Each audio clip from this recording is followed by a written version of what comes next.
The boat rocked gently as it approached Ash Island, a solitary mass of land, shrouded in mist and surrounded by the turbulent waters of the Atlantic Ocean. It was the 4th of July, and 5 friends, Jessica, Mark, Sophie, Tom, and Emily, had rented a secluded house on the island to celebrate the long weekend.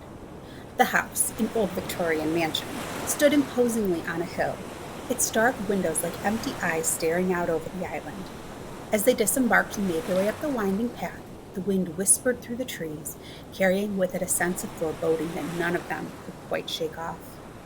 "This place is amazing!" Mark exclaimed, trying to lighten the mood as they approached the house.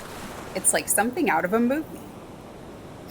"A horror movie," Sophie muttered under her breath, her eyes darting nervously to the shadows between the trees. They entered the house, its heavy wooden door creaking ominously on its hinges. Inside, the air was stale, and a faint scent of decay lingered.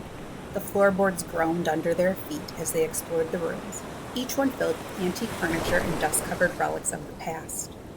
"Let's get unpacked and then head out to the beach," Jessica suggested, eager to dispel the eerie atmosphere with some sunshine and laughter. They settled into their rooms, each person choosing one on the second floor. As they unpacked, Emily noticed an old leather-bound journal on a dusty bookshelf in her room. Curious, she opened it and began to read. June 17, 1892. "The spirits grow restless. I fear the worst is yet to come," the first entry read.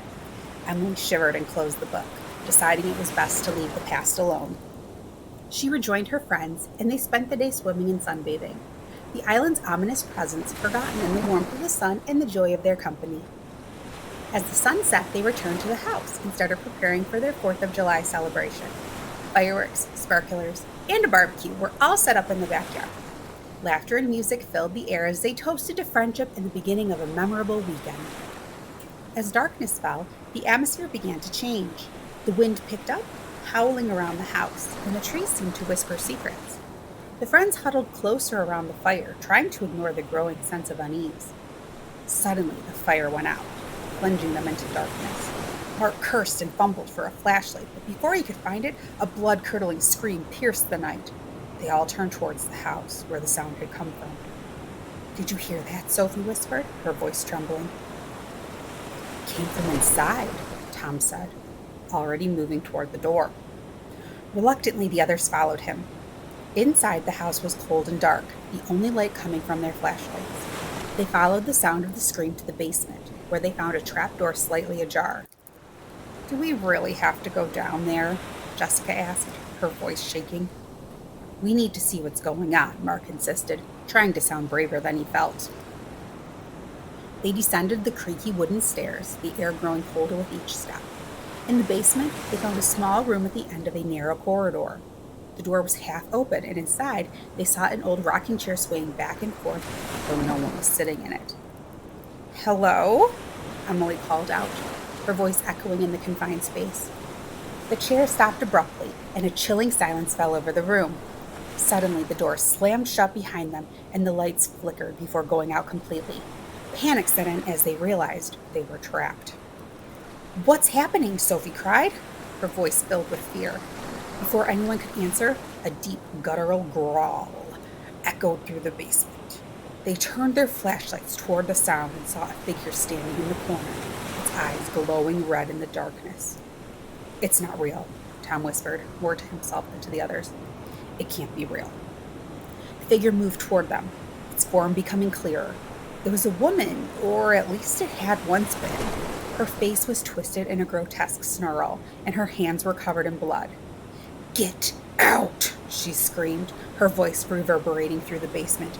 "This is my home!" The friends scrambled for the door, but it wouldn't budge. The ghostly woman advanced, her eyes fixed on Emily. She reached out a skeletal hand and touched Emily's arm, and a searing pain shot through her body. "Emily!" Jessica screamed, trying to pull her friend away. But it was too late. The ghost dragged Emily into the darkness, her screams echoing in the confined space. Panic set in as the remaining friends fought to escape. Mark found a loose brick and used it to break a small window. One by one, they climbed through, cutting themselves on the shards of glass, but they didn't care. They had to get out. Once outside, they ran toward the boat, but it was gone, the dock empty. Desperation set in as they realized they were stranded. "We have to find another way off this island," Tom said, trying to keep his voice steady. "Maybe there's another boat somewhere." They searched the island but found nothing. Exhausted and terrified, they decided to return to the house, hoping to find some clue about what was happening. Inside, they found the journal Emily had been reading earlier. Mark picked it up and began to read aloud. July 3rd, 1892. The ritual is complete. The spirits are bound to this house. They will protect it from intruders. "Ritual?" Sophie asked, her voice trembling. "What kind of ritual?" "There's more," Mark said, his voice shaking. July 4th, 1892. The spirits have taken their first victim. They will not rest until all who enter this house are gone. "We need to leave," Jessica said, her voice filled with terror. "We need to get off this island now." But it was too late. The ghostly figure appeared again, her eyes burning with rage. One by one, the friends were picked off, their screams echoing through the house. In the end, only Mark survived. He managed to hide in a small closet, praying that the spirits wouldn't find him. He stayed there all night, listening to the sounds of his friends being murdered. When morning came, he emerged from his hiding place and made his way to the dock. To his relief, a boat was waiting. He climbed aboard and sailed away, never looking back. Years later, Mark would tell the story of the haunted house on Ash Island, but no one would believe him. They said it was just a tale to scare children, but Mark knew the truth. He knew that the spirits of Ash Island were real, and they would never rest. The house on Ash Island still stands, its dark windows staring out over the water, and on quiet nights, if you listen closely, you can hear the screams of the spirits who haunt it, forever trapped in their own personal hell.